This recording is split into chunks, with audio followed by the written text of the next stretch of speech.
Oi, gente, boa tarde. Estamos nós aqui de novo, né? Depois da manhã inteira, que vocês já devem estar com o saco cheio de mim. Fala sério, hein? Eu não aguentaria se fosse você. Mas eu espero que você aguente, tá? Porque nós temos um programa inteiro para fazer aqui. Muito legal o nosso Fura Bolha. Eu já vou botar para dentro da roda aqui os meus companheiros toda quinta-feira, à hora do almoço. Começando pela nossa representante do sexo feminino. Olá, boa a Carla tarde. Gimenez. Ela é pequenininha, mas ela vale por umas 5 aqui, por isso ela deixa a gente no chinelo, né? Eduardo Moreira, tudo bem, Eduardo? Salve, Oi, Edu. Fábio. Oi, Carla. Tudo bem? Tudo bom? Tudo jóia. Florestan Fernandes, Floresta, bem-vindo. E aí, bom dia, boa tarde para todos aqui. Estava acompanhando agora há pouco a entrevista do Eduardo com o Ciro Gomes. Né? Legal. O pessoal estava chinelando ele lá por causa do voto do Cid Gomes ontem, Eduardo, é verdade? Eu fiz essa pergunta. E qual foi a resposta dele? Falou, meu irmão, não tem nada a ver com isso. Não, cara. O que ele falou, em primeiro lugar, eu dividi a pergunta em duas coisas. Primeiro, qual é a sua opinião em relação a privatizar a água? E dei minha opinião, não sei se o Florestan assistiu, mas expliquei por que eu acho um absurdo você fazer a privatização de água e esgoto, etc. E perguntei para ele o que ele achava da votação de ontem, falando que eu não li ainda e não vi o que foi votado ontem no detalhe, porque esse negócio é importante também, né? Ou seja, para você criticar uma coisa, você tem que dar uma lida. E eu não li.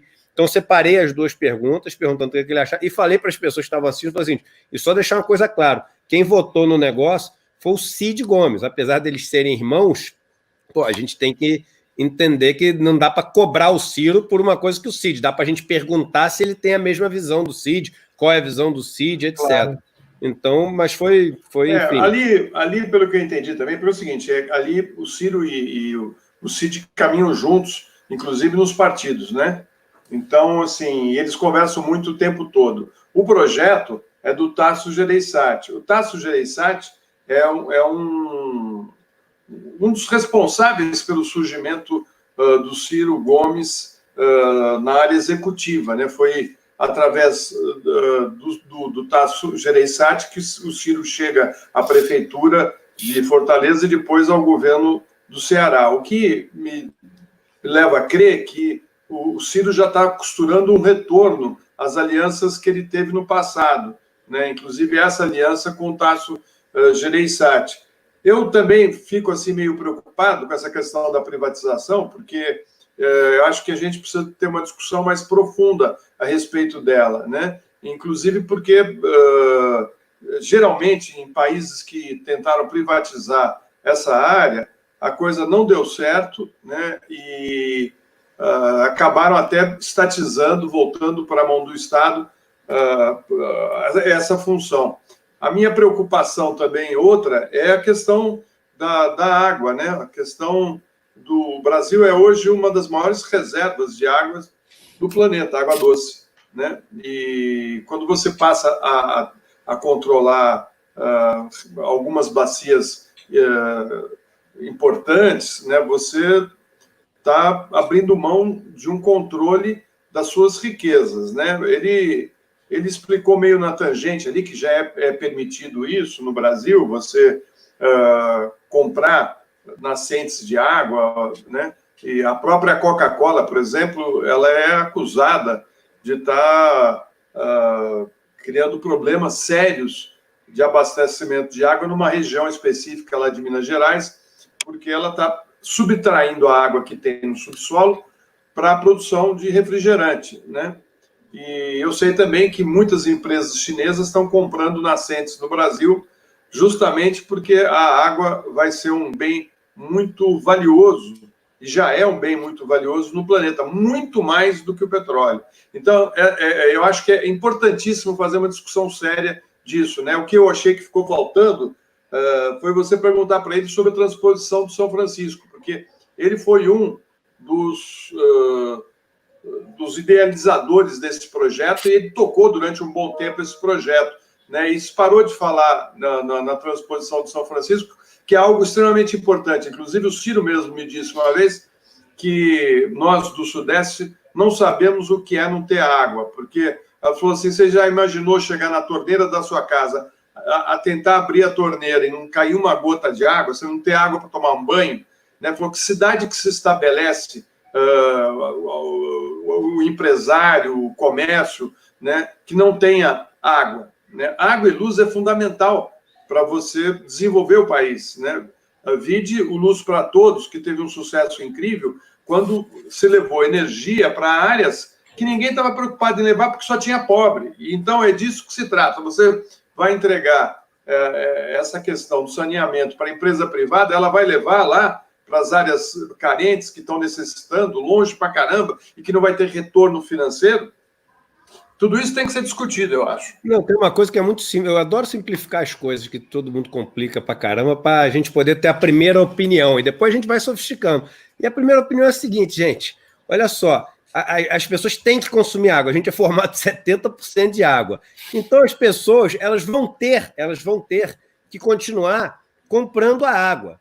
Só que o que acontece? Quando é estatal, você está comprando do Estado. O que quer dizer uma coisa que é estatal? Quer dizer o seguinte, o Estado tem o poder de escolher de quem que ele tira os recursos e para quem que ele dá os recursos. Então, quando uma coisa é estatal e você está comprando de uma empresa que é pública, o Estado tem como escolher quem vai bancar isso. Então, o Estado pode chegar e falar assim, olha, eu, num país tão desigual como o Brasil, num país onde a riqueza é tão concentrada, num país onde tem tanta pobreza, eu vou obrigar, o Estado pode impor, por isso que o nome é imposto, que as pessoas mais ricas desse país, que têm água pura em excesso, tem fonte em casa, chafariz, etc., que elas banquem das pessoas mais pobres ou tudo, ou um bom pedaço d'água que essas pessoas têm. Então, o Estado pode fazer isso quando a empresa é pública. Quando a empresa passa a ser privada, o cara que é mais rico, ele não vai contribuir com nada com o cara que é mais pobre. E o cara que é mais pobre, ele vai ter que pagar essa água. Então, o que acontece, gente? A água vai ficar mais cara para todo mundo que é mais pobre no Brasil, que já tem um serviço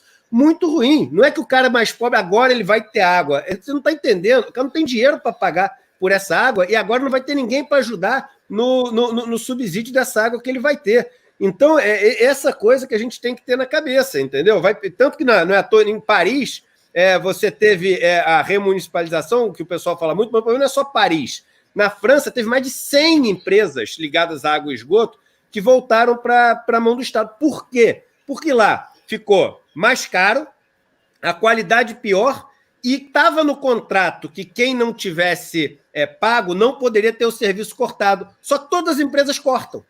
Todas as empresas cortam. Então, elas não respeitam. Agora, se não respeitam lá que você tem uma capacidade de fazer a lei cumprir muito maior do que aqui no Brasil, onde o dinheiro tem uma importância enorme na velocidade que a lei é cumprida aqui, imagina aqui, entendeu? Então, e é o maior tesouro que a gente tem. Se tem uma coisa que o Brasil é maior do mundo, é em quantidade de água potável, que é um dos bens que vai ser muito escasso. Então, eu sou absolutamente contrário a isso, e eu falei tudo isso lá na entrevista lá com o Ciro. Né? Deixa eu só dar dois pitacos aqui.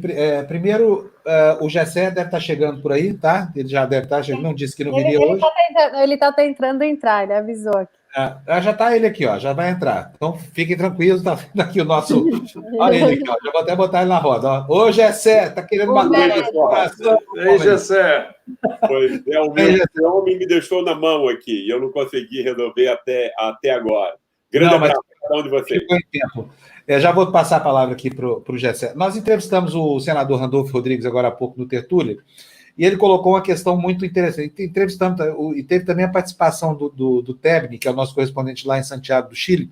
Lembrando que no Chile existe uma guerra intestina lá entre a população e indústrias. Por quê? Porque toda a água está entregue para o uso prioritário para a atividade econômica, né? E aí as pessoas não têm água.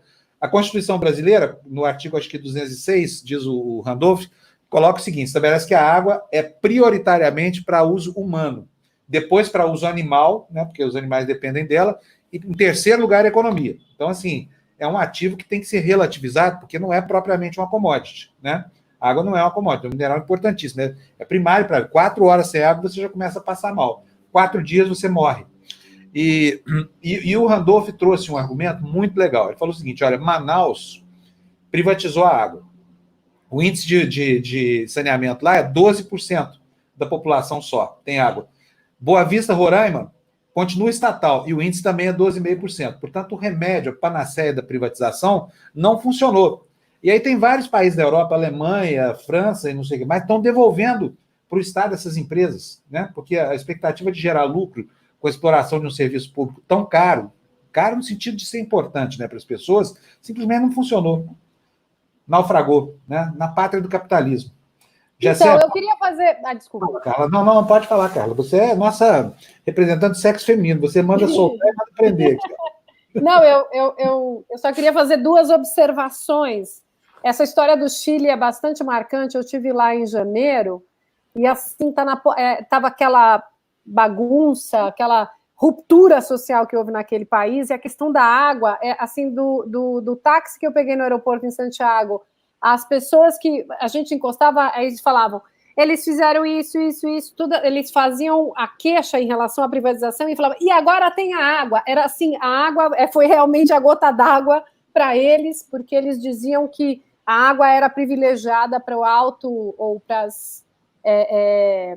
para Grande Santiago, para as regiões onde se produzia abacate de famílias ricas. Então, eles sabiam todo o caminho da água. Então, aquilo criou uma ruptura social mesmo, né? Que agora está interrompida em função da pandemia. Mas o que eu ia dizer em relação a isso, que eu acho que o Eduardo coloca bem, o Florestan também, acho o ponto do Randolph também, do senador, a questão a gente está falando da água, mas me dá muita vergonha saber que tem 50% da população brasileira sem fossa, sabe? Isso a gente está falando de 100 milhões de pessoas.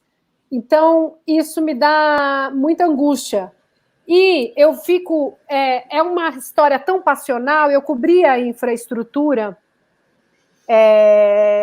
por muitos anos, e eu me lembro da tentativa dos governos do PT de trabalhar, eles tinham dinheiro, bilhões de reais, que eram necessários precisavam ser acessados via projetos que as prefeituras iriam apresentar, e que não apresentavam, não vinha direito, ou não havia foco, enfim. E isso ficou e se arrastou por todos os anos do governo do PT.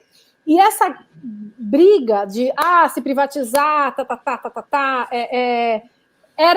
tinha esse tom, muito embora eu me pergunto, e é esse que é o problema, porque se nós vivêssemos num país, numa sociedade mais saudável, em que a gente confiasse nos nossos dirigentes e num Estado que estivesse o ser humano em primeiro lugar, a gente poderia estar conversando num nível de quais vão ser as metas de universalização, preço mínimo, etc., como foi feito com a privatização da telefonia. Foi perfeita? Claro que não. Mas hoje nós temos mais linhas do que população e isso foi um avanço para as camadas mais simples. Então, assim, é duro porque eu tenho um pouco de dificuldade de tomar esse assunto de uma maneira meio maniqueísta, sabe? Ou tudo ou nada. Então, acho que o debate ele é necessário, é uma área que iria mexer com muitos recursos. É muito triste a gente saber que pessoas de favela tinham que lavar a mão na poça d'água por não ter rede de esgoto. Então, assim, é realmente algo que vai precisar se amadurecer para conversar. Carla, deixa eu só dizer uma coisinha para você, desculpe, Gessé, só para fazer um contraponto. Se você for para o litoral norte de São Paulo, que é uma área rica, cheia de mansões e casas de pessoas que vão passar o veraneio, essas casas fazem fossas que contaminam a água da praia. Quando não, jogam o esgoto no mar. Uhum. Né? E o que isso determina? É determinado pela falta de estrutura dos loteamentos, ou seja, o Estado não está presente e o cidadão não está nem aí com a preservação da natureza. Eu me lembro bem que eu cheguei a fazer uma fossa séptica, que eu tive uma casa na praia, que estava dentro de padrões de limpeza da água, entendeu? Do esgoto. Então, assim, tem áreas que eu acho que privatizar é interessante, a telefonia mesmo, que você falou. Mas veja bem, a energia elétrica foi privatizada. E o que aconteceu aqui em São Paulo com a Eletropaulo, que foi uma empresa americana que comprou com dinheiro do BNDES e que prometeu pôr todos os cabos de energia embaixo do solo e tirar os postes com a fiação. Não fez isso, as contas aumentaram, o serviço, qualquer chuva, qualquer ventinho que dá em São Paulo, a cidade fica sem energia, porque nunca eles cumpriram com o compromisso de enterrar os cabos numa plataforma subterrânea, né? Então, assim, agora a questão da água, que você pega o Rio Pinheiros e o Rio Tietê, por exemplo, aqui em São Paulo, que virou esgoto a céu aberto, e que essa água, em época de chuva, é descarregada em mananciais, em grandes represas, poluindo a água que a gente vai ter que tomar lá na frente, é complicado. Não, totalmente. José, o pessoal está doido para ouvir você aqui. O nosso decano, entendeu? Não sei nem se você gosta que fale essa palavra, porque decano é sinônimo de velho, né? Eu, quando me chamo de decano, fico o pé da vida. José, você estava tomando um vinho? O que aconteceu? Oi? Não. Quando? Agora? Agora, é. Não consegui entrar de direito, porque eu não consegui. Esse StreamYard, ele abre só no Chrome, não no Safari, que é o que eu tenho. E o Chrome não conseguiu abrir hoje. Então, foi uma coisa técnica aqui. Tá. Eu vou ter que me cuidar para deixar isso aberto antes, para... Né? A gente esteja discutindo a água, né? Isso eu perdi, infelizmente, a fala aí do Eduardo e do Florestan. Eu acho que eles já devem ter falado sobre isso, inclusive com notícias e tudo, né? Eu acho que foi, enfim, para mim isso não está cheirando bem, obviamente. Quando você se aproveita, né, de um instante como esse, onde as pessoas estão, obviamente, preocupadas com outros assuntos, para passar esse tipo de questão, que, obviamente, deveria ser algo com extrema discussão, não se está tratando de uma coisa pequena aqui, né? Especialmente porque o Brasil é um país que tem recursos de água como, eventualmente, nenhum outro país tenha, né? Tem aquíferos aqui, né, que são enormes, eventualmente dos maiores do planeta. E o capital financeiro, obviamente, porque quer dizer, como lida com papel podre, como lida com muita corrupção, etc. Quer dizer, o objetivo desse pessoal é se apropriar do que eles chamam de assets, né? Quer dizer, de coisas que são concretas, mineração, infraestrutura, água, etc., né? Quer dizer, que você pode acontecendo alguma coisa nos circuitos financeiros, eles têm uma riqueza real, né, como o Eduardo gosta de dizer, né? Então, eu acho muito estranho que tenha havido isso.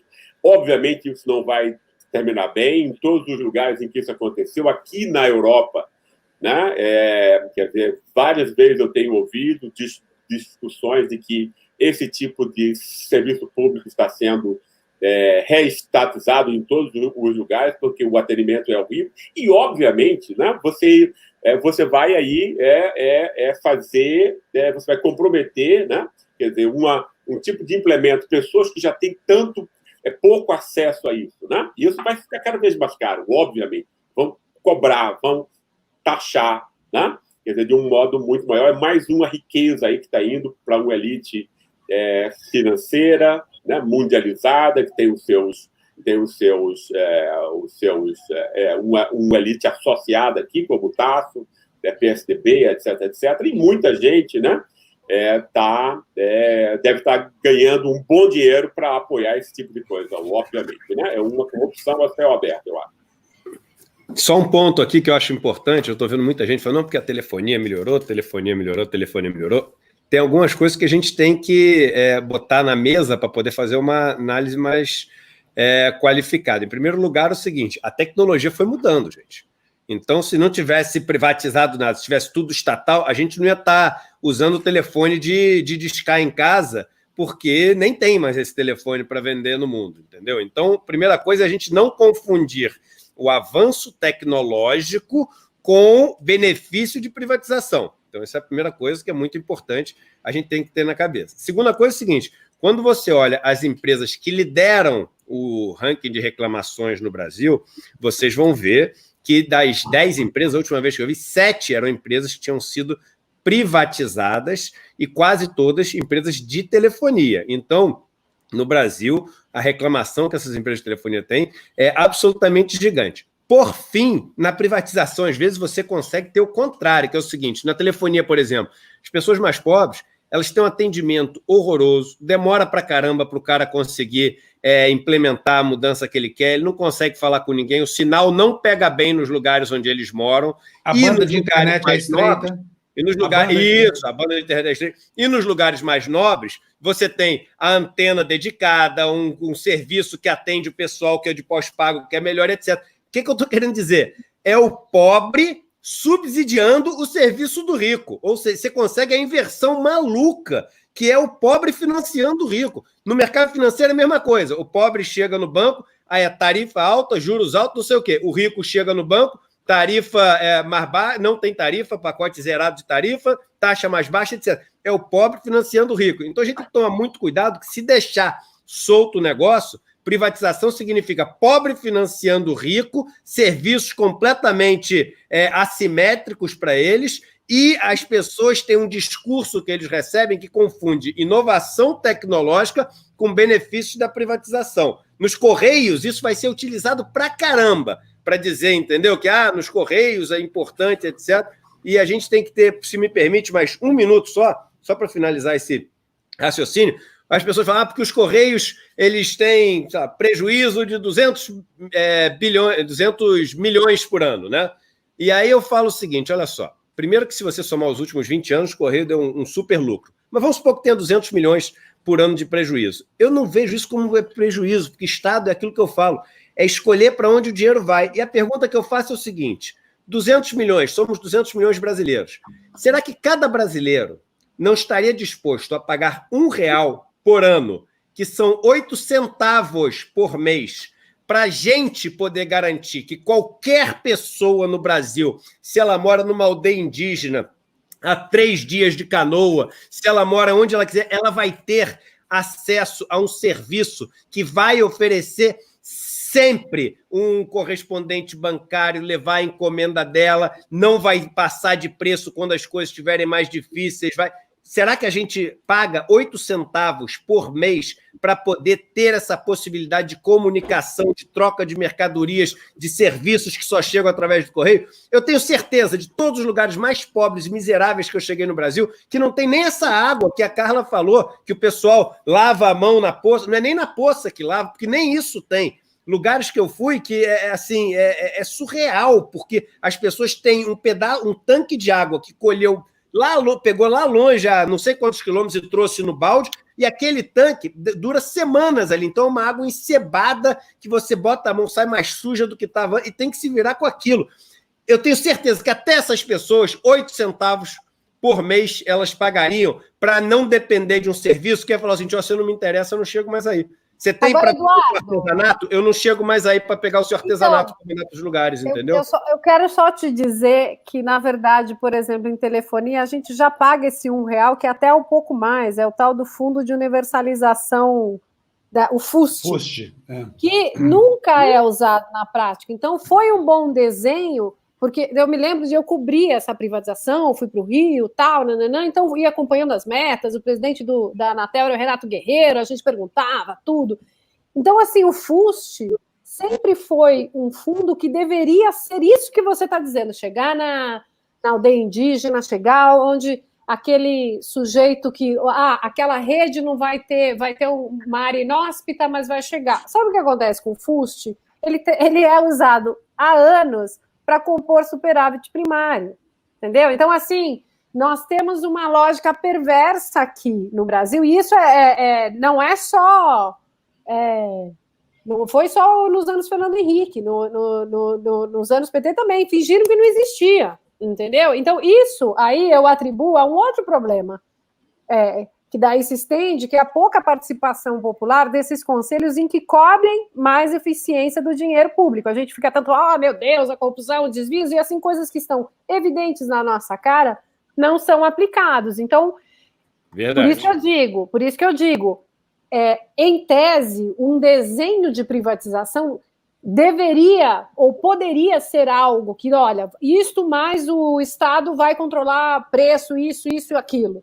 Só que como a gente vive nessa sociedade brasileira em que este exemplo que eu mesma comentei, da telefonia, que de um jeito ou de outro todo mundo teve telefone, nós alugávamos telefones, nós tínhamos fila. Então, assim, é um debate longo, Eu acho que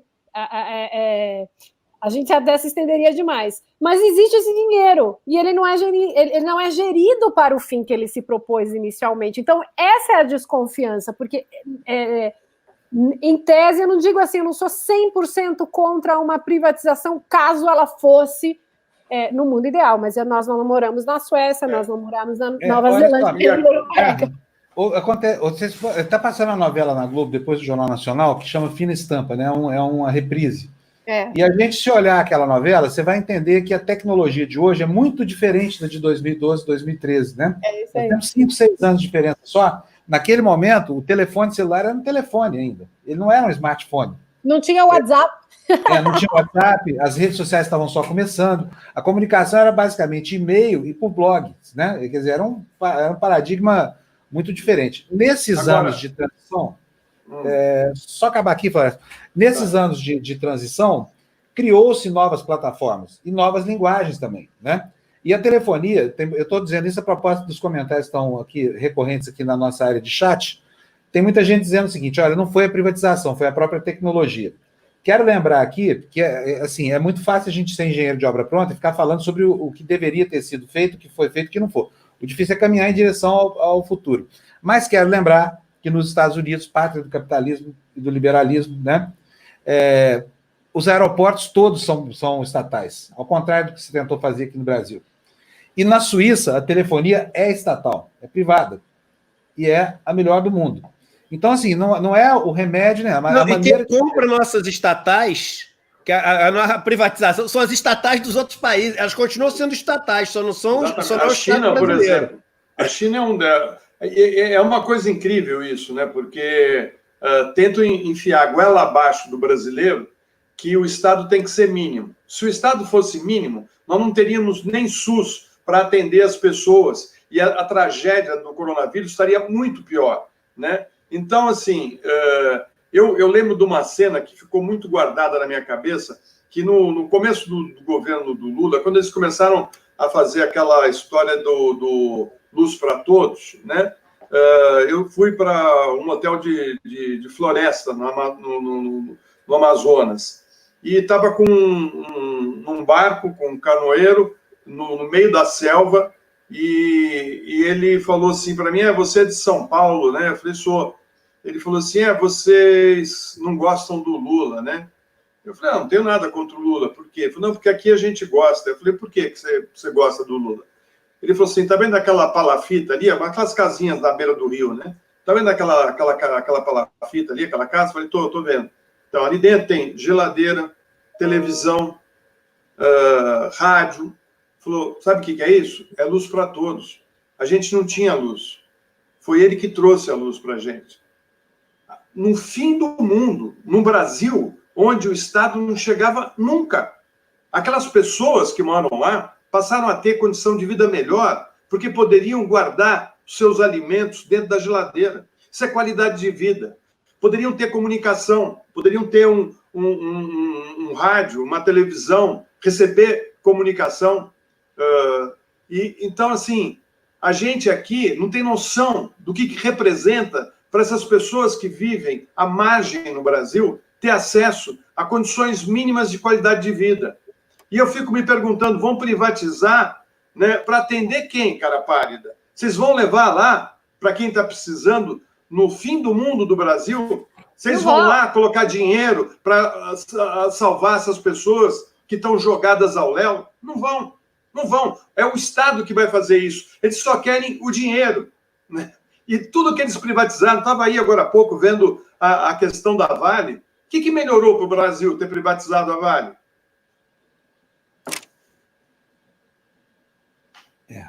Não, ainda mais eu digo assim, ainda mais sob este governo, que a gente sabe que não está focado em se a gente já teve falhas nos governos anteriores, nesse aqui, desculpe, é 3 meia dúzia que vão repartir o dinheiro e o resto que se exploda. A mulher do Fred que o diga, né? A mulher do Fred que o diga. Trabalha com essa questão, né?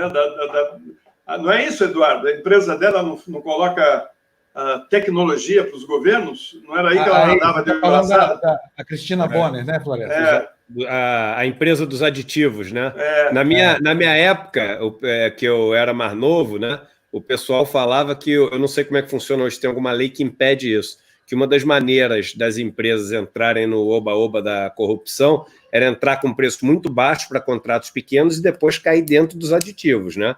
Porque aí no aditivo você não precisava entrar na licitação. Não sei se isso é fato ou não é fato, porque eu não sou um especialista nisso, mas quando eu vi agora a história da ex-mulher do Vassef, não sei se você viu, mas dos 200 e poucos milhões que foram fechados de novos negócios com ela após o governo Bolsonaro, estava no site do UOL ontem, 150 são de aditivos. Aditivo, quer dizer, a gente ia fazer uma coisa, mas resolveu fazer mais, e 50 são de novos negócios. Então, haja coisa que surgiu de ideia nova do que já tinha sido combinado antes, né? É verdade. Eu quero contar mais uma historinha para vocês. Inventei aquele negócio da camiseta, né, Eduardo? Somos 70%. Se arrependimento matasse, olha, boa parte da raiva que eu passo é por causa do correio. Eu agora reduzi minhas idas ao correio a 2 por semana, porque eu não aguento mais passar raiva. O correio está sendo literalmente destruído pelo governo Bolsonaro para ser privatizado. Sabe assim? E qualquer pessoa que teve que vender pela internet e embarcar mercadorias do correio, entende direitinho o que eu estou falando. Queria que as pessoas botassem depoimentos aqui na nossa área de chat. O que eu vejo lá é o seguinte: as agências são pequenas, não aumentaram funcionários, embora tenham tido um aumento de demanda gigantesco por causa do comércio eletrônico. Aí você chega na boca do caixa com aquela quantidade de pacotes, faz o despacho. Muitas agências sequer aceitam pagamento por meio eletrônico, sabia? Você tem que levar em dinheiro, não aceita cheque, não aceita cartão, não aceita nada. É grana pura. Então aqui fico me perguntando assim, mas não é um banco postal? Como assim? Que diabo de banco é esse que só aceita dinheiro? Suspeita até que isso aí possa ocultar um esquema gigantesco de lavagem de dinheiro, mas não tem como provar, porque não tem sentido. Você imagina o seguinte, um sujeito como eu aqui, estou lá levando, sei lá, 50 camisetas lá para o correio, cada uma delas vai custar R$30, são R$1.500 de frete para pagar. Ele me obriga a andar com esse dinheiro todo na rua, a sofrer aí a ameaça do assalto, e sabe, é um absurdo que você, em plena época da tecnologia da informação, você seja obrigado a transportar valores em papel moeda, sabe? Aonde que existe isso no mundo? Não sei.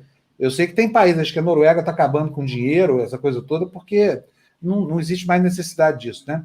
Mas nem cheque, viu, Eduardo, Gessé, Florestan e Carla? É um inferno, é um inferno. E é um comportamento da empresa de agora, porque os Correios já foram um marco de eficiência, né? Foi. Fábio, sobre esse debate sobre privatização, que eu achei muito interessante aqui, né? Ou seja, a gente está vendo, e eu me punha essa questão, né? Quer dizer, qual é a privatização que deu efetivamente certo? Né? Por exemplo, nisso aí da telefonia, eu lembro quando eu cheguei na Europa, eu tinha, quer dizer, o meu plano de telefonia aqui era 1/3 do que eu tinha, do que custava no Brasil, né? E ele funcionava muito melhor. Tem uma série de coisas que o meu não, ou seja, então é uma distinção quer dizer, desse tipo de serviço que nós temos, que é incrível nisso, né? Se a gente pensar, pessoal, a história do Brasil está cheia desses episódios. Por exemplo, no século XIX, as praias foram privatizadas. Quer dizer, ninguém acredita nisso agora, né? Quer dizer, as praias eram privatizadas, divididas entre donos, e a pesca era, então, de quem tinha o seu quintal lá, etc., né?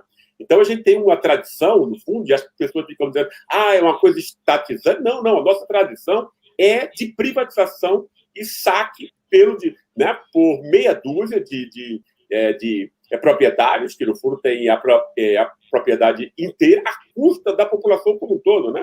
Para que diabo serve privatização? Isso é que é um ponto efetivamente importante, não só da água agora, mas em geral, né? No que foi a privatização que melhorou a vida das pessoas entre nós e que não foi uma forma de socialização do prejuízo e privatização do lucro, né? Aqui em São Paulo, Gessé, você tem o caso dos pedágios. Os governadores, Quércia, Maluf, construíram estradas por todo o interior. Alguns dizem que era por conta de imóveis que eles tinham em várias cidades do interior de São Paulo, eu não sei. Eu sei que várias estradas foram construídas. E, acabados esses governos, chegaram os outros governadores e começaram a colocar cabines privadas para cobrar o pedágio. Ou seja, ele pegou a estrada pronta, estradas imensas, enormes, prontinha, só colocou lá as cabines e começou a cobrar, né? E todo mundo achou que melhorou. Melhorou o quê? Melhorou o quê? Porque o custo maior de uma estrada é a sua construção. Ela é caríssima. Você entrega para a iniciativa privada pronta para ela colocar o pedágio? Então, qual a vantagem que nós levamos? A lógica das privatizações aqui é o contrário de uma lógica. Por exemplo, privatização, quando você fez negócio de ferrovias nos Estados Unidos, até você tinha grandes proprietários que se uniam para bancar um projeto, etc. Mas a gente nunca teve isso aqui. No fundo, é o Estado que faz as coisas, né? Ou então a riqueza já existe lá, como a água, inclusive a melhor água de uma extraordinária qualidade, né? Aí vem, né? Quer dizer, como esse exemplo dos pedágios que você citou, Florestan, enfim, que são pedágios extremamente caros, com a estrada que já foi construída, né? Quer dizer, é incrível, com o nosso dinheiro, com os impostos, né? Então quer dizer, a privatização no Brasil, né? É uma forma escancarada de saque, né? É uma forma escancarada de saque. Gente, queria propor uma mudança de assunto, porque nós temos um monte de assuntos para discutir, mas eu queria propor um especial que está me chamando a atenção. É algo silencioso, algo sorrateiro, algo soturno, algo obscuro. Onde está o ímpeto golpista do Bolsonaro? Aquele general candidato a caudilho, né, autocrata, candidato a Deus, virou um pato manco silencioso. Fala sério, cadê a macheza do seu Bolsonaro? Está no isolamento. Foi para o isolamento. Tá o quê? Foi para o isolamento. Está de quarentena? O machão está de quarentena, hein? Está de quarentena. Esse nome pato manco é ótimo, hein, Fábio? Eu estou começando a utilizar agora também.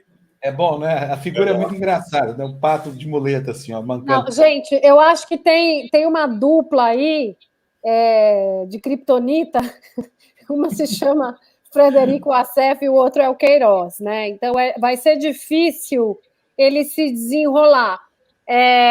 Eu vi uma pesquisa hoje da Poder 360 que ainda não bateu na popularidade dele. Porém, você nota, e nas análises, o nosso correspondente em Brasília levantou isso, e vendo outras leituras também, que os militares, chegou num ponto em que, peraí,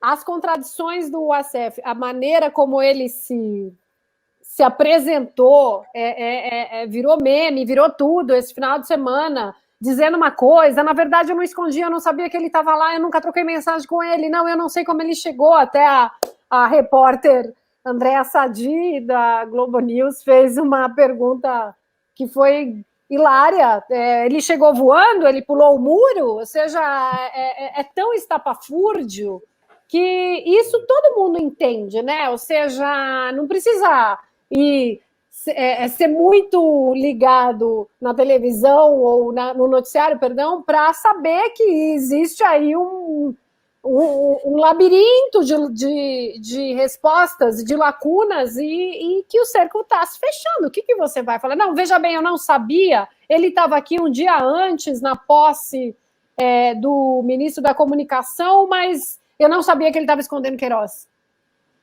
Sim, gente. Quem é que acredita, né? Pois é. Olha, agora, não sei se vocês souberam. A gente estava entrevistando... desculpa, Jéssica, eu falei em cima de você. Pode continuar daí. Não, desculpa. É só dizer que um dos fatos empíricos assim, que mostra como esse fato do Queiroz foi importante para desmoralizar Bolsonaro é o fato de que em redes de esposas de oficiais, generais, etc., né, do Exército, quer dizer, senhoras bolsonaristas, etc., quer dizer, quer dizer, elas passaram os grupos foram desfeitos, várias abandonaram, etc., né? Quer dizer, ou seja, você tem aí você tem nessa coisa, como a gente já suspeitava, a gente já conversou sobre isso na semana passada, esse caso mostra, né? Ou seja, a desmoralização e a proximidade com a milícia, que eu acho, especialmente para as Forças Armadas, fica difícil a partir de agora compactuar com o Bolsonaro, porque, né, a milicianização do Exército fica explícita e tal, né? E isso é muito mais forte do que, eventualmente, um cargo, etc., que você possa ganhar aqui e ali, etc., né?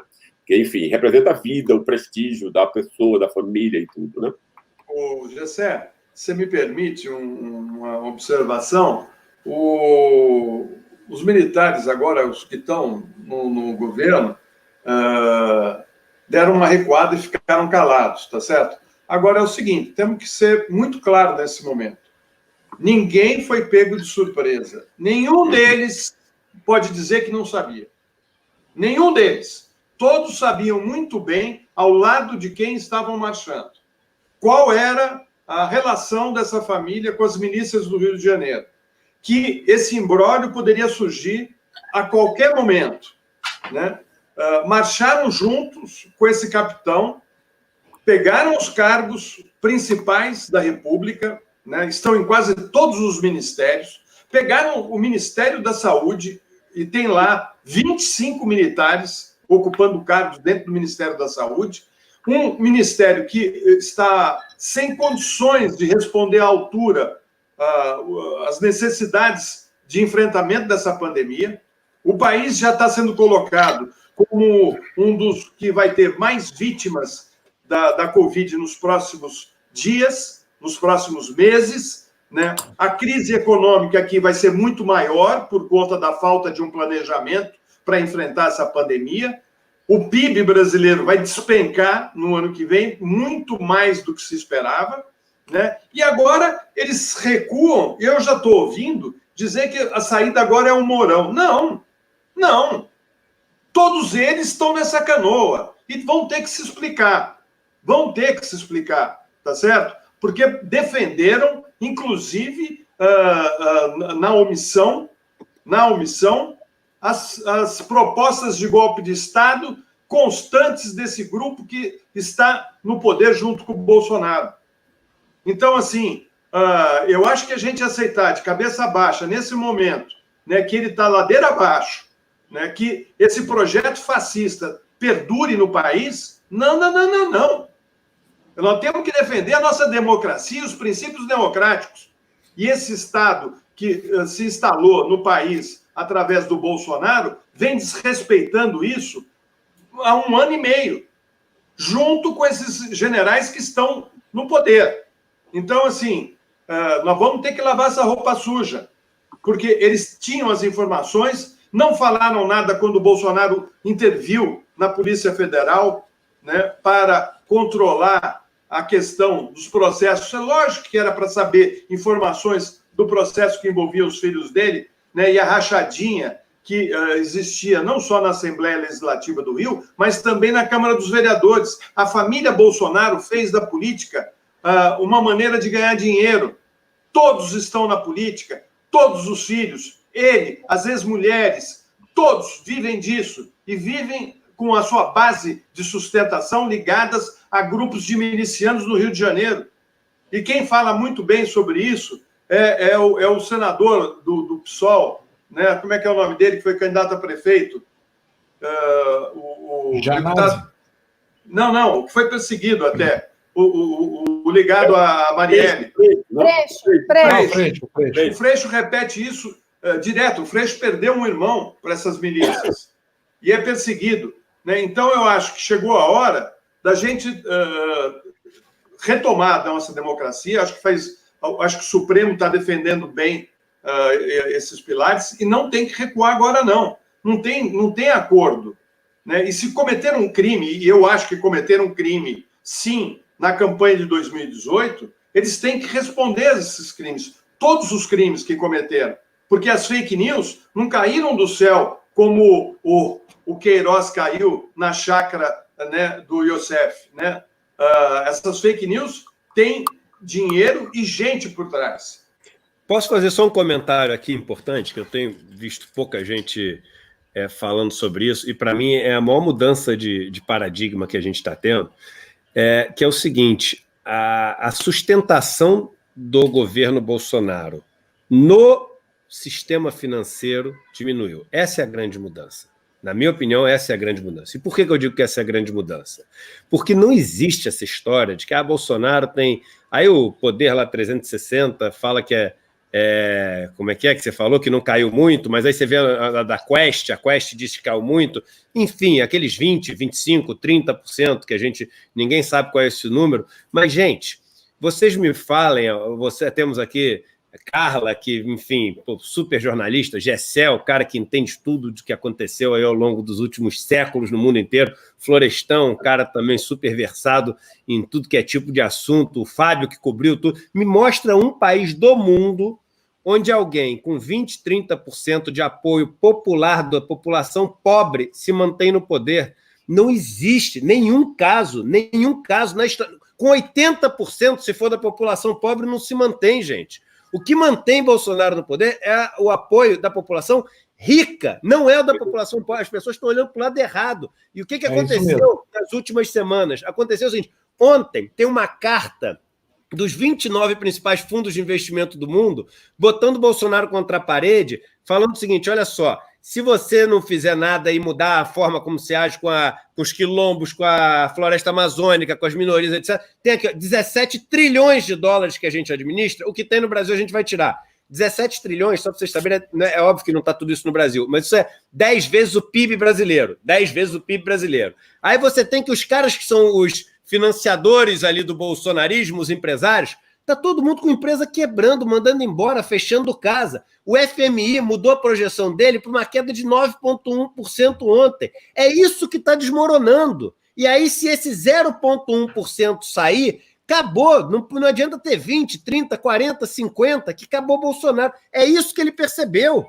E aí, sem esse apoio, ele mudou completamente. E aí eu venho nisso que o Florestan falou, que é o seguinte: se a gente agora começar ao Alcolumbre, Toffoli, estão bandeira branca, aí, pelo amor de Deus, porque aquela história, quando você está, o Churchill falava, né? Você não negocia com o leão quando você está com a cabeça na boca do leão. Agora que o cara está envolvido até a alma nas 4 confusões que esse cara se meteu, agora que atiraram no que viram e acertaram no que não viram, foram atrás do Queiroz, acharam Vacef, que é 100 vezes mais explosivo. Agora que tem ali a mancha em todos esses assuntos e a possibilidade de elucidar todos esses crimes, agora vai levantar a bandeira branca? O único motivo de Bolsonaro estar agora bonzinho é porque o sistema financeiro está todo pulando fora. Eu não tenho a menor dúvida disso.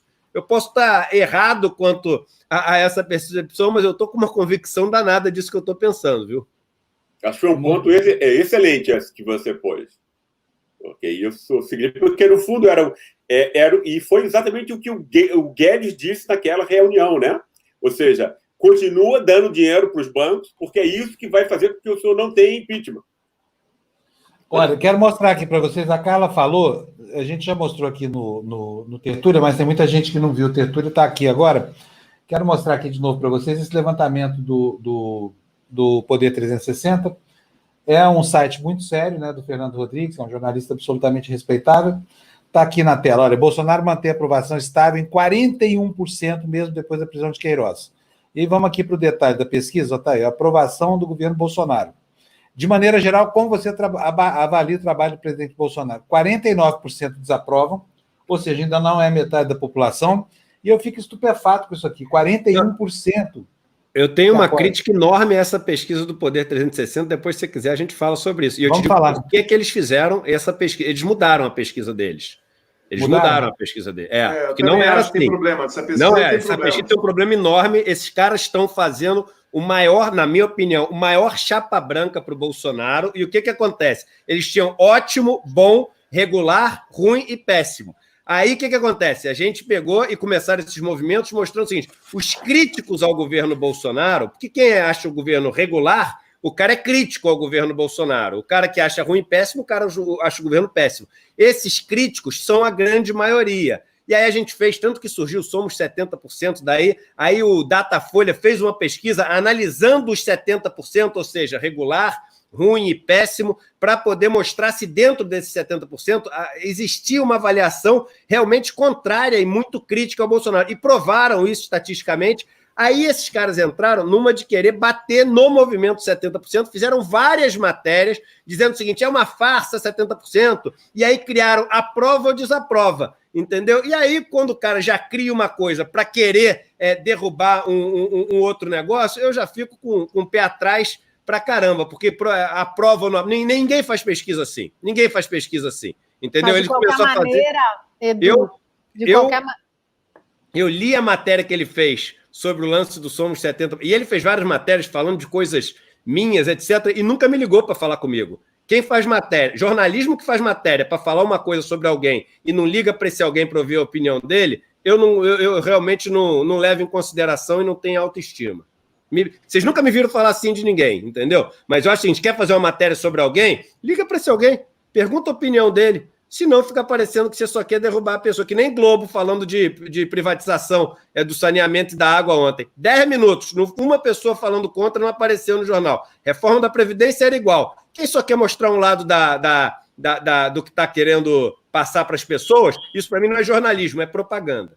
Claro. Só para fazer uma complementação aqui, vou até dividir aqui de novo essa tela com vocês, porque realmente o Eduardo falou aqui de algo que efetivamente está acontecendo. Deixa eu ver aqui, cadê? Guia do Chrome. Eu acho tão complicado fazer isso aqui assim de improviso, mas vamos lá.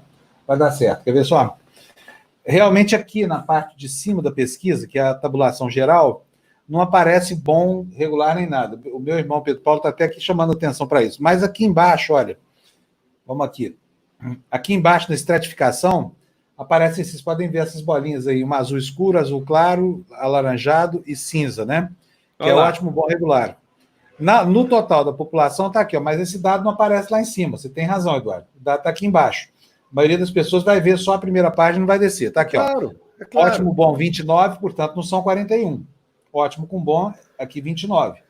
Regular não é nem ótimo, nem bom, nem ruim, nem péssimo. É o meio do caminho. Né? O regular é um cara crítico. Você conhece alguém que acha um negócio regular e não é crítico ao governo? Não existe isso, entendeu? Exatamente. Olha, aí o 48% é só de ruim e péssimo. Quer dizer que você não pode confrontar 48 com a soma de 20 mais 29. Concorda? É claro. Não pode, não perfeito. pode. Mas eu vou dizer uma coisa para vocês. A mim me surpreende, honestamente, que o ótimo bom, ainda esteja em 29%. Eu realmente julgava que essa casa caiu. Gente, a gente tem um presidente que tentou esconder até o último minuto nas barbas de todos os brasileiros, inclusive dos pares dele, uma testemunha-chave de corrupção que aconteceu com a família dele, seja aparentemente praticada pela família dele. Ou seja, a gente está falando, vocês citaram o Freixo, o que eu acho mais grave da história da rachadinha escambau são as conexões que o Queiroz tem, por exemplo, com o Adriano da Nóbrega, que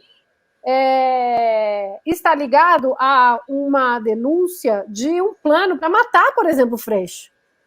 Sabe? Então, ele e os que foram presos pela morte da Marielle Franco. Então, eu acho gravíssimo e, para mim, é realmente impressionante. É como, acho que você que mencionou, Fábio, que nós realmente temos 30% de pessoas no Brasil com uma linha do tipo, dane-se, não tem problema. Ou seja, os fins justificam os meios, então tem 1/3 da população brasileira que pensa dessa maneira e que perdoa, naturaliza, acha que tudo bem ter esquadrões da morte, sabe? Do tipo... Cara, eu acho que tem muita desinformação em boa parte desse pessoal. Não, tem sim. Pode estar certa disso. Eu acho que as pessoas que têm consciência disso que você está falando é um grupo menor. Ele é também, eu acho que ele é grande. Eu não sei dele. Eu acredito, eu imagino que gira em torno entre 10% a 15%. Né? O restante, eu acho que é pessoal mal informada. Né? Se você pegar o Bolsonaro hoje, tem emissoras atreladas a ele, emissoras de televisão, né? Tirando a Globo, quais são as outras que colocam no ar as notícias dos malfeitos do Bolsonaro? Né? Qual coloca? Qual rádio? Né? Quais rádios? Né? Então, assim, e você tem aí essa questão da ajuda por conta do isolamento, que as pessoas acham que é o governo federal, que não sabem, por exemplo, que esse dinheiro ele nem queria dar. Ele queria, e quando teve que dar, ele queria dar muito menos, ele queria dar R$200, né? Mas isso está tendo impacto também. E tem uma outra questão que eu acho que o Eduardo levantou, que essas pesquisas por telefone, eu tenho sempre um pé atrás, eu sempre fico preocupado com isso, porque você não consegue delimitar direito o perfil das pessoas que foram ouvidas. Mas eu faço, não, eu sei. Estratificadas, elas são. Eu sei. Eu faço a defesa em função mas você não sabe quem está no outro lado da linha. Eu posso pegar o celular de uma pessoa que está do meu lado e atender. A minha filha pode pegar e responder. Então, mas isso é um debate super longo, porque, por exemplo, foram as pesquisas por telefone que captaram a vitória do Trump, que as pesquisas tradicionais não estavam pegando. Então, assim, é um debate longo esse. Até mais porque confiável... existem as correções, a gente vê as pesquisas, tanto do Datafolha... Carla, deixa eu te falar, eu já trabalhei em muitas campanhas, eu sei como é que são essas pesquisas. Por exemplo, teve um candidato que estava estourado na frente, né? E esse candidato fez uma pesquisa, né, o grupo desse candidato, para saber como é que estava a situação dele. E aí, o resultado que veio era assim, de uma semana para outra, ele despencou 25%. Assim, caiu a intenção de voto dele de uma maneira violenta. Aí foram atrás para ver o que era. Sabe o que era? Um dos pesquisadores, ao invés de ir nas residências que estavam determinadas, parou num bar e entrevistou as pessoas do bar para responderem um questionário. Pronto, aquilo tudo mudou o perfil da pesquisa. Entendeu? Porque você quebra totalmente a estrutura, né, das pessoas que você foi ouvir. É engraçado. Né? Me dá uma cerveja! Eu acho, olha assim, eu quero fazer um comentário aqui, quero que vocês entendam direitinho. Eu conheço muito bem o Fernando Rodrigues, é um jornalista admirável, que é o dono do Poder 360. Sério? Eu duvido muito que ele fizesse isso aqui adredemente. Ele é uma pessoa extremamente séria, né, provado. Ele é um cara realmente, eu boto minha mão no fogo pelo Fernando Rodrigues. Acho que houve um erro sério de tabulação nessa pesquisa, que o Eduardo tem razão. Um erro de interpretação, porque se 29% acham que o cara é ótimo ou bom, e 48% acham que ele ruim é péssimo, os 20% do miolo, como é que você vai somar um dos dois lados? Está errado. No mínimo se divide, né? No mínimo. Proporcionalmente. Por quê? Isso aqui também dá margem de interpretação de que 68% da população acham que o Bolsonaro é uma merda de presidente, que é a soma dos 48% que não gostam dele com os 20% que consideram regular. Se a gente considerar que regular... Por isso que eu uso o termo crítico, que é o termo que, por acaso, não estou inventando, quem usa esse termo é o UOL, a Folha de São Paulo, o Datafolha. Eles falam o seguinte, 68%, na época era 67%, então está igual, são críticos ao governo Bolsonaro. Porque se você acha regular, você é crítico, exatamente por isso você acha regular. Então, é a gente usar o que é o negócio. Eu também adoraria falar o seguinte, 70% acha Bolsonaro demônio, mas eu não posso falar isso. Porque, não é isso que a pesquisa mostra. Mas você sendo fidedigno ao que está mostrando, você diz, olha, 68%, 69% são críticos ao governo Bolsonaro. Agora você dizer que, somar um lado com o outro para tentar fazer uma notícia assim, ou pode ser um erro, que é o que você está falando, né? Eu sempre fico com o pé atrás com esses erros aí. Eu estou falando isso porque eu conheço muito bem o Fernando. Eu convivi com o Fernando durante 40 anos em Brasília, sabe? Ele é seríssimo. Duvido que ele fosse prestar uma patifaria dessa. E acho que tem um erro aqui, é evidente que tem um erro. Eu vou até mandar um WhatsApp aqui para ele, estranhando esse resultado, porque esse resultado não é isso que a pesquisa diz. Você tem toda a razão, Eduardo. Bom, mas de qualquer maneira, o Fábio, com ou sem pesquisa, o que está claro aí é que o governo dele está emparelhado por dois motivos. Um, pelo aquilo que o Eduardo falou agora há pouco, que é a questão financeira, né? O pessoal está caindo fora. E outra, porque as confusões da família...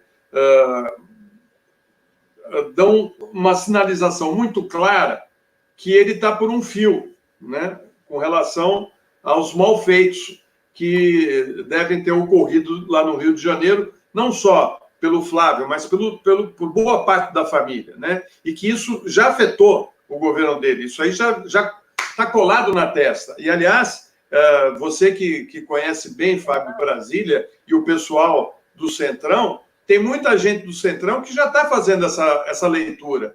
E o preço a ser cobrado é maior. Eles estão querendo mais cargos.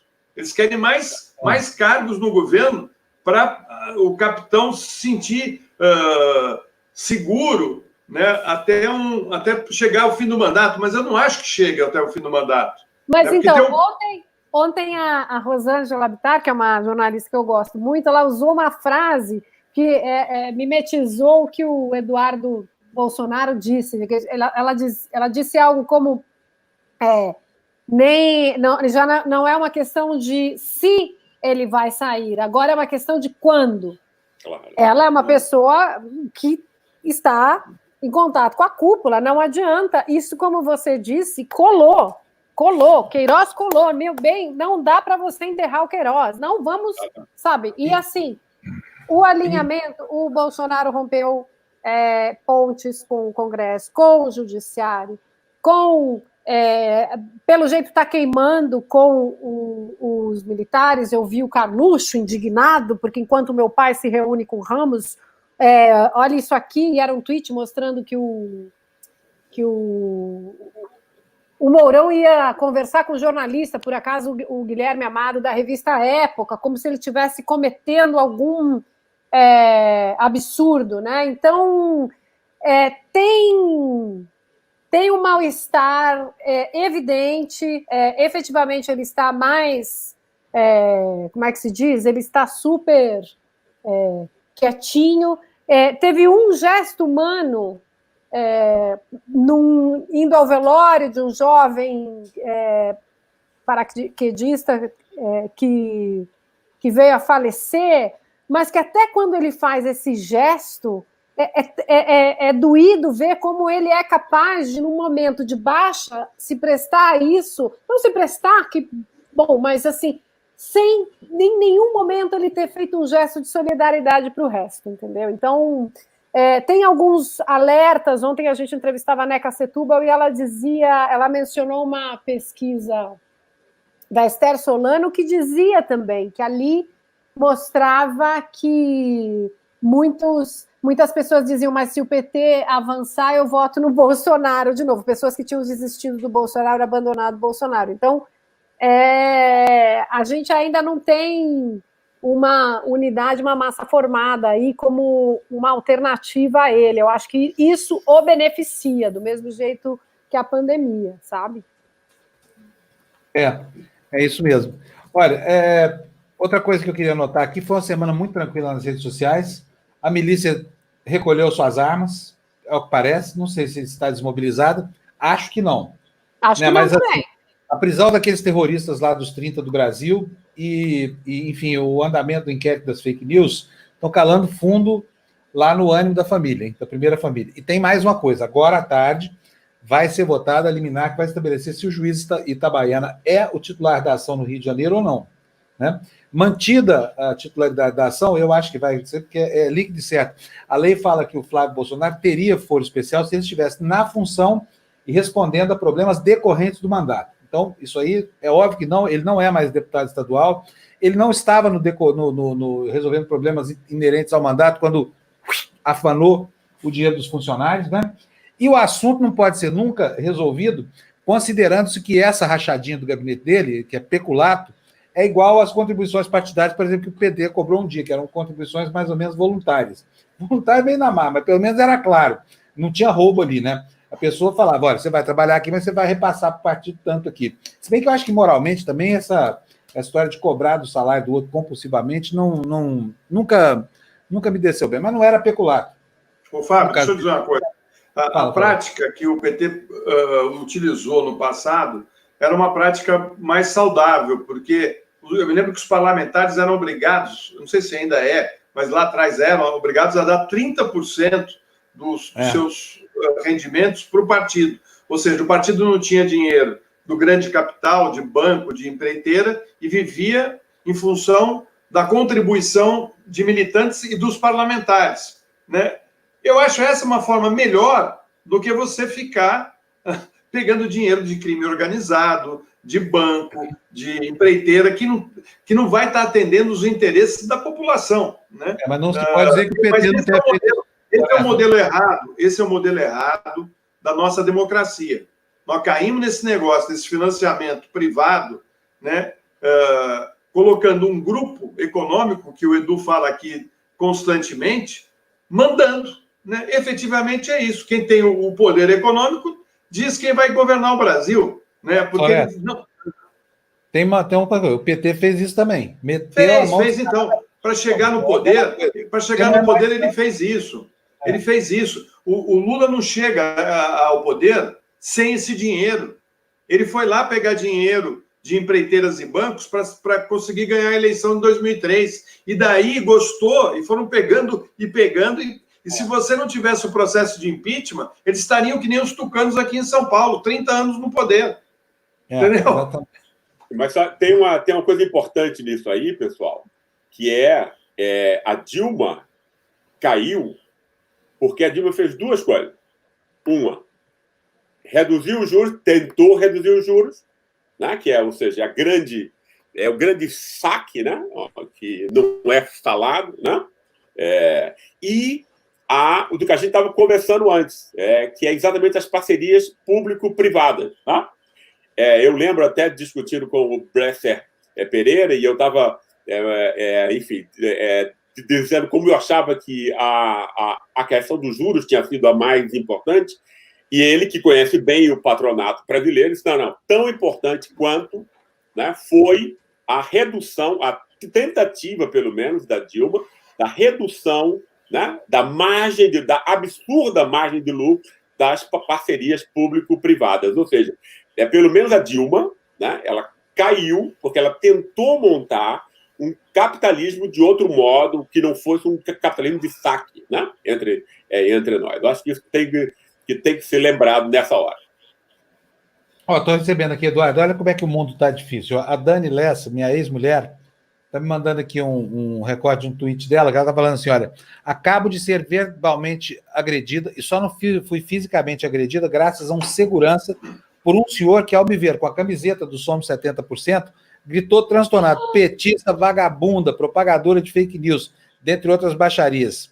É o perfeito retrato do Brasil, do ódio que nos tornamos. Quer dizer, se tem algo no Brasil que não é agressivo, é esse bordão que o Eduardo inventou. Ele é inclusivo, ele fala, nós somos 70%, né? E assim, todos nós aqui, desde o primeiro dia que isso foi falado aqui, há um mês, estamos ouvindo o Eduardo dizer, olha, não importa... E essa é a luta dos 70%. A gente só quer o seguinte, a gente só quer a arena para o debate. A gente não uniu todo mundo numa mesma ideologia, a gente só quer recuperar a arena para o debate para a maioria, mas os 30% é isso que as pessoas não entendem, elas não querem o debate. Essa é a diferença. Os 30% não querem que a gente discuta, que a gente debata. Então, ontem eu estava entrevistando o Marco Aurélio de Carvalho na minha live, advogado do Grupo Prerrogativos, é advogado do filho do Lula, é um cara que é espetacular, genial. Hoje eu estava entrevistando o Ciro. São pessoas que têm imagens completamente diferentes de vida. Lula e Ciro têm discutido pra caramba, mas é isso. A gente quer o debate, a gente quer a arena, entendeu? E essa turma não quer, quando eles veem alguém que quer o debate, o que eles fazem? Eles tentam eliminar essa pessoa. Essa é a grande diferença dos 30% para os 70%.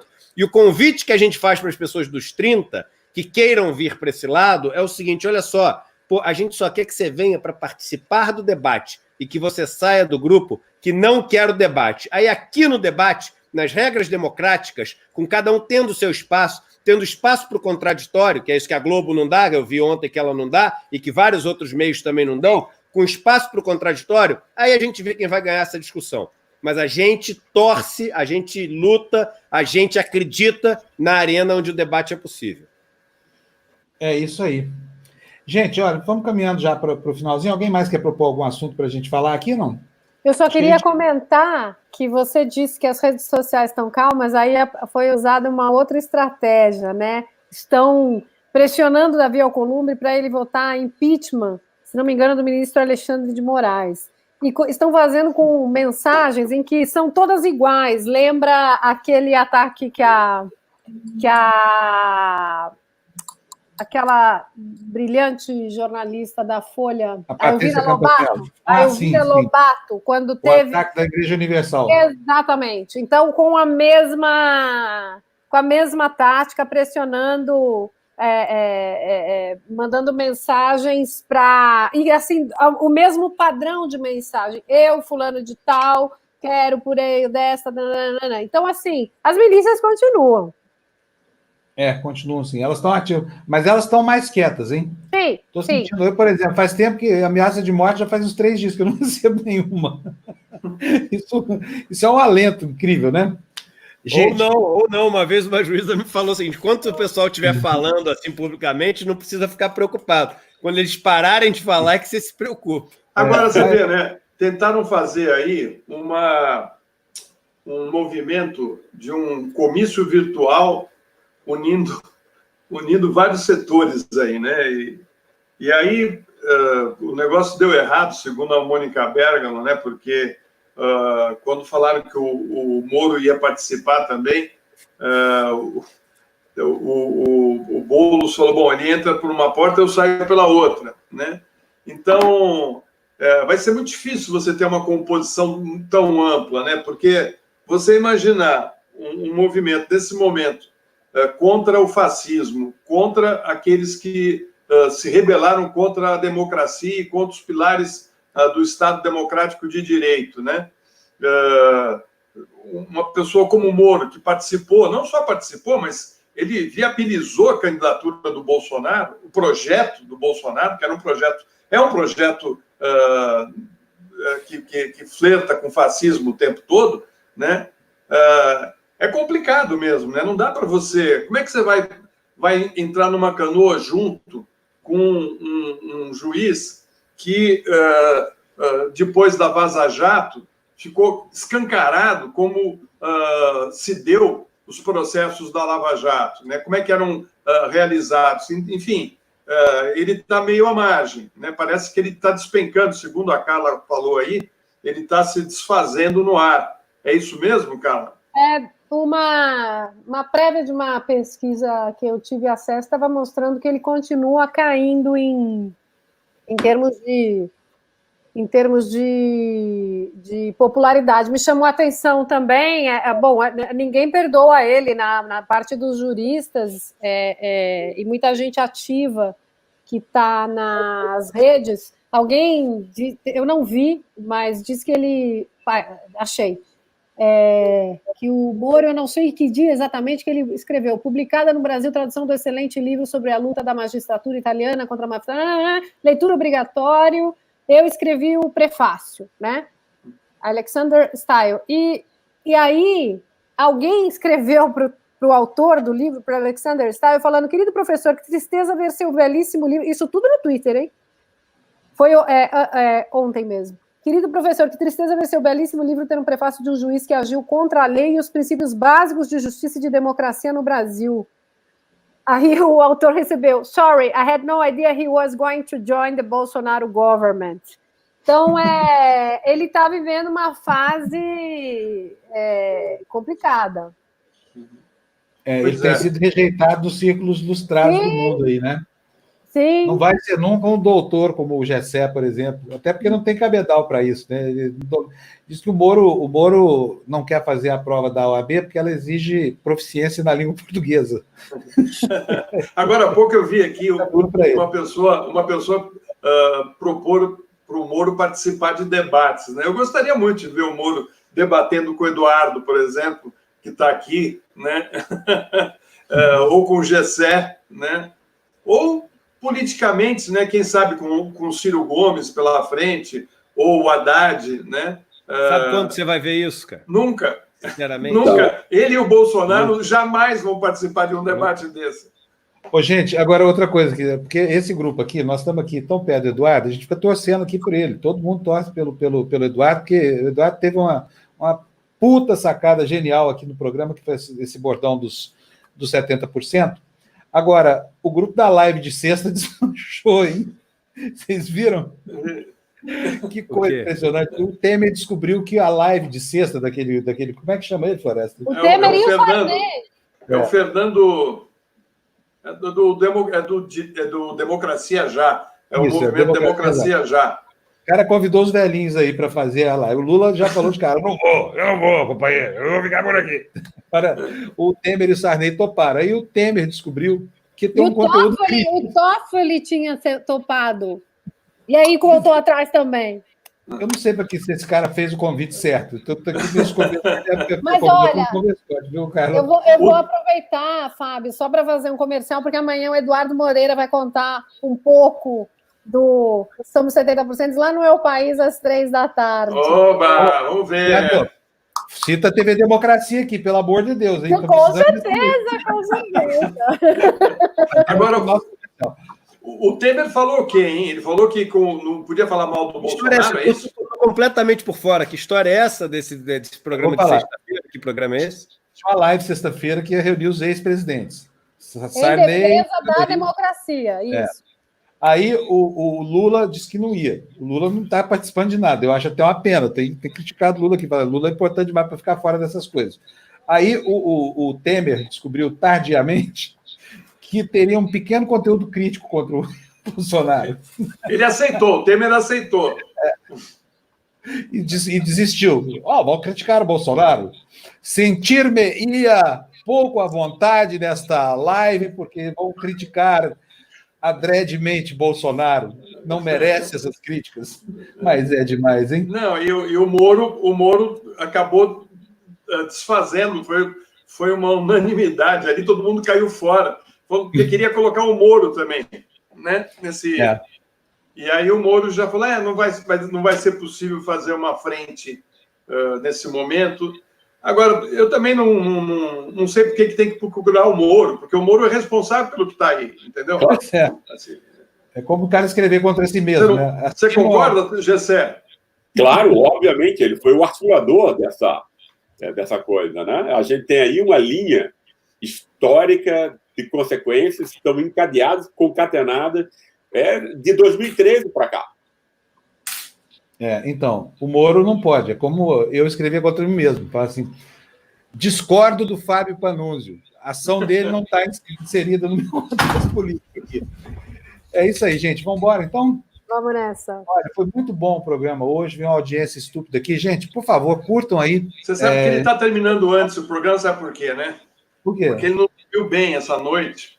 Acho que acordou de madrugada e depois não conseguia pegar no sono, né? O cara tá aí, ele tá meio zumbi, assim, meio sonado. Não sei se vocês perceberam isso. Ele tá meio mexendo. Dá para ver? Dá para ver? Dá para perceber.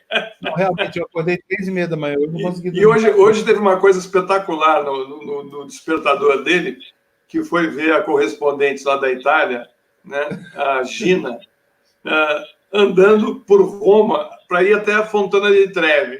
Né? O que ela foi fazer na Fontana di Trevi, Fábio? Ela foi lá naquele escritório da imprensa internacional que fica do ladinho lá e aproveitou para fazer a corridinha dela, né, matinal, e ela pegou um pau de serra, botou o celular e foi transmitindo para a gente o périplo dela. Foi inveja danada. Ela falou o seguinte, que ela estava lá para fiscalizar a caixa d'água da casa do Vacef. Mostrou é muita água, né? Fala sério, 40 mil litros por mês, para uma pessoa. Vocês viram isso? Isso aí, Eduardo? Isso foi furo nosso aqui na democracia também. É o seguinte, a Heloísa de Carvalho, a filha do Olavo de Carvalho, detona o pai, né? A Heloísa tinha descoberto o Queiroz lá na casa do Vacef, contou isso para um monte de gente e ninguém deu crédito para ela. Aí o que ela fez? Ela ficou indignada com isso. Quando veio agora, ela contou isso para mim. Ela falou, mas eu contei para um monte de gente, ninguém foi lá. Eu falei, se a Heloísa contasse para mim, eu ia lá de helicóptero para filmar o Queiroz lá dentro da casa. Da próxima vez de conta. Mas, enfim, o estrago estava feito. Aí ela prometeu um furo de reportagem. Ela, esse escrivão de polícia, sabe como é que investiga, levantou a conta de água da casa e descobriu o seguinte, que a partir de até março do ano passado, o consumo era de entre 9 e 10 metros cúbicos por vez, ou seja, a conta ficava no mínimo. A tarifa mínima que eles cobram lá em Atibaia, 10 metros cúbicos. Invariavelmente, teve um mês que foi 11, porque lá havia um caseiro que morava lá. A partir de março, pula para 40, quadruplica a cota de água lá, a conta de água da casa. Ou seja, mais um indício forte, é claro, né, de que estava lá o Queiroz, desde esse período aí. Não estava antes, porque eu não sei o que é. O cara gastar 1.300 litros de água por dia, para mim, me parece um exagero. Eu até olhei aqui na minha conta de água aqui de casa, não chega a 20 metros cúbicos por mês. E é muito banho que eu tomo, entendeu? Eu tomo banho o dia inteiro aqui. Eu estou fora da água. Não sei o que o Geraldo fazer. Eu acho que esse cara. Mas acho que churrasco, viu? Ele gostava de churrasco lá, não era? Eu acho que é mais questão de lavagem, viu? Boa! Lavagem. Mas Luiz, eu acho Eduardo hoje tá. Puxa vida, ele tá Tá afiado. Eu vim de um papo com meu amigo Ciro, né, cara? Quem não sai de um papo com o Ciro afiado? Agora, vou te falar. Cirão puxa a gente pra cima. Vendo você com o Ciro, você falou muito mais que ele. Não sei se você percebeu isso, né?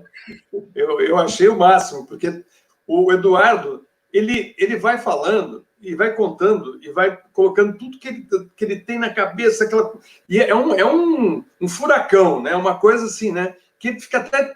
As pessoas se sentem até incomodadas em interrompê-lo, porque é um vulcão de ideias, de coisas interessantes e tal, né? Eu vou ter que melhorar isso, eu tenho que conseguir falar menos. Não. Eu fiquei pensando o seguinte, sabe o que, Edu? Que você tem que ser candidato mesmo, cara. Você tem que ser... Eu vou lançar aqui você, né? Nós vamos fazer a sua campanha aqui no Fura Bolha, né? Porque nós estamos precisando de inovação. Você é a inovação. Foi tudo um plano, né? O Somos 70%, foi só para a gente testar, né?